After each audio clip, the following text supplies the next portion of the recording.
இதுதான் வந்து short approach வந்து ம். இந்த ஷார்ட் அப்ரோச்சில் நீங்கள் பார்த்தீங்கன்னா ரன்வே சறுக்கிட்டு தான் இருக்கு. ஓ இங்கிருந்து தான் நாங்கள்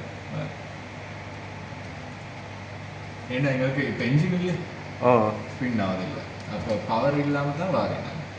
அது நீங்கள் கீழே ரோல் பண்ணுறீங்க சாமான் என்னது கீழே அந்த இதுக்கு ட்ரிம் என்று சொல்கிறேன். ட்ரிம் ட்ரிம்னா மோர் ஸ்டெபிலைஸ் ஆகும் ஏர்க்ராஃப்ட்.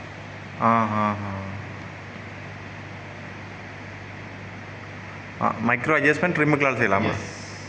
ட்ரிம்மால் தான் மெயின்லி ஸ்மால் அட்ஜஸ்ட்மெண்ட்ஸ் எங்களுக்கு பண்ணணும். இந்த மாதிரி வந்து சரி ஆட்டா